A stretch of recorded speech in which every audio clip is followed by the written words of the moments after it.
Hi everyone, it's Ali here again. In this lesson, I want to give you some tips on how to use tracks in your songwriting.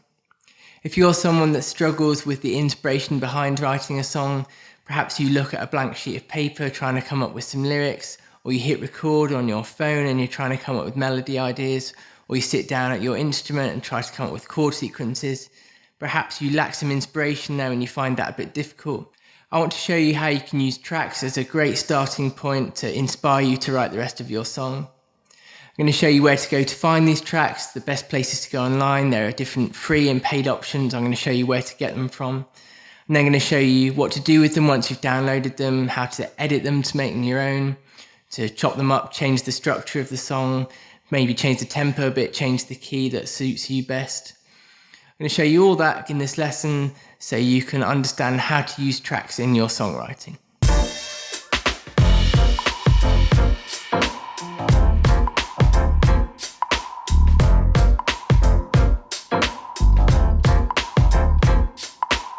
Before we get started, I just want to say that although I'm probably going to mention a lot of different software and websites during this lesson, I'll include all the links to those in the description below so that actually you can just go and look at those very easily later on after you've finished watching the video or during the video. So don't worry about needing to jot down all the names of these websites or the web addresses, that kind of thing. I'll include all of that to make it nice and easy for you to go and see where I'm getting all this stuff from. So to begin, we need to first go and find either our completed finished track, or we need to go and find some loops that we can then piece together in our software of choice to enable us to create our finished track, which we'll then write to. It doesn't matter whether you download a fully finished track or whether you download loops that you then combine to create your finished track. Whatever you end up with, you want to make sure that you're inspired by it. When you hit play, you need to make sure that actually you're inspired to come up with new melody ideas, new lyric ideas. If it doesn't do that, then actually you need to change the track. Either download a new track or combine different loops together until you've come up with something that really does inspire you. I'm also not suggesting that you use this music as part of your finished song. Really just use it as almost a demo to help you write that song, as a kind of foundation to help you come up with new ideas. Once you've then pieced together your song, you've got a melody and lyrics you're happy with, you can then scrap all the harmony behind it, you can scrap all the production behind it and just write something new. Either take it to producer, or if you've got the ability to do that yourself, you can write something new underneath it. That way you end up not having to worry about any kind of licensing issues or anything like that. You can just do your own thing afterwards. If you go and download something, although sometimes, particularly if you've paid for tracks, you will be able to use them, you do have to go through and check the licenses and really make sure you're allowed to kind of sell them on if that's what you're trying to do. So just make sure you're aware of any copyright issues when you're doing this kind of thing. The easiest way, as I said, is to just use it as a base to help you actually write your song and then scrap it later and write your own stuff underneath it. So in terms of where to go for these tracks, there's quite a few different options, and particularly depending on whether you want to pay for your tracks or whether you'd rather get them for free. Generally the paid tracks are going to be better. I'll give you my favourite ones of those in a bit. But even doing a simple Google search for free instrumental tracks will give you quite a lot of different options of different websites that have some good tracks on them.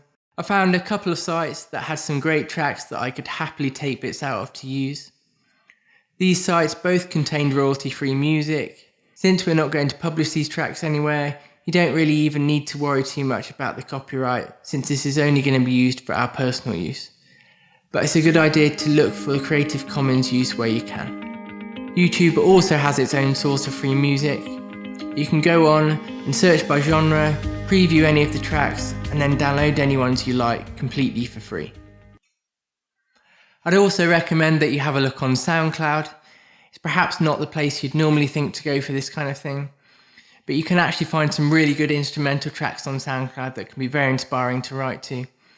The other great thing about SoundCloud is if you find tracks from one artist that you really like, you can also get in touch with that artist and ask them if they would actually be interested in creating a track specifically for you.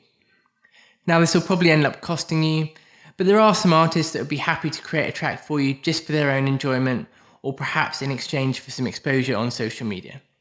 So it's definitely worth checking out to see if you can find some tracks that would really inspire you in your songwriting. If you've got some cash to spend and you opt for paid tracks, You generally get a lot higher quality and more flexibility and more choice. There are a lot of websites out there that do this kind of thing, so I'm just going to show you my favorites. But if you've got some that you use and you've really found you've got some great inspiration from, then please let me know in the comments. I'd love to check out some new ones if there's any you'd highly recommend. The first one I want to show you is bigfishaudio.com. They have a huge library, so to help you out, I'd suggest you search for construction kits. Construction kits are full instrumental songs with all the stems provided. In case you aren't aware what stems are, they are the individual instruments that make up that track. So a pop track might include a drum stem, a bass stem, electric guitar stem, keyboard stem, etc. Each one of these stems will be the full performance of that track by that instrument. So it'll include a different part for each section, fills linking those sections, that kind of thing. The great thing about construction sets are that they can be used right away. You can immediately load them up and start writing to them, but you can also chop them up and reorder parts to change the structure of the song. You can even modify the tempo and key slightly, although if you go too far either way with this, it will start to sound noticeable.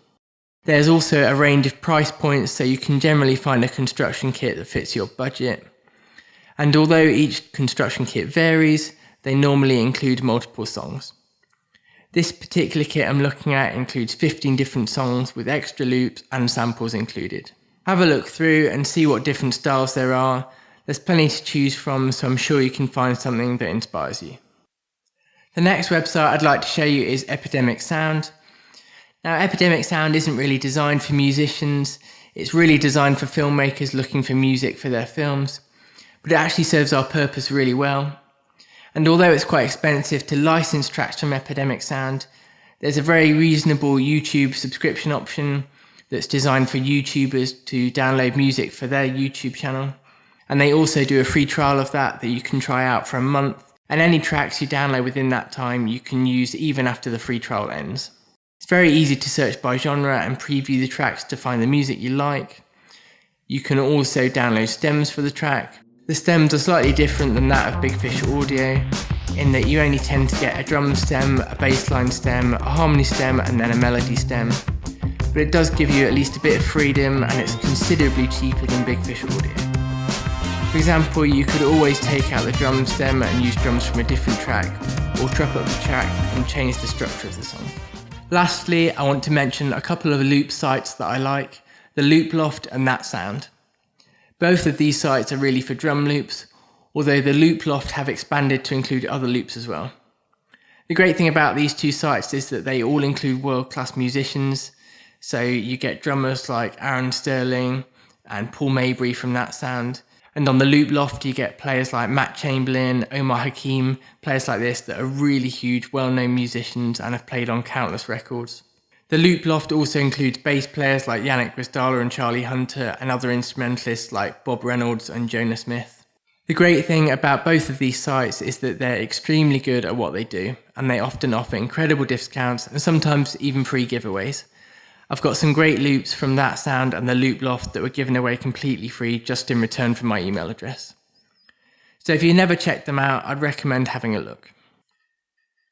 So that's it for the first part of this video. I'm going to do this video in two parts, otherwise it's going to get a bit long. I'm now going to download some of these tracks, and then in the second part of the video I'm going to show you how you can alter them to make them your own, and then I'm going to show you the whole process of writing a song over the top of it. If you've liked this video, then please hit the like button. If you've got someone that you think might find this helpful in their own songwriting, then please share the link with them. If you're not already subscribed to the channel but you'd like to see more of this content, particularly of course if you'd like to be notified when the second part comes out, then please hit the subscribe button. Thanks so much for watching, and I'll see you again in the next video.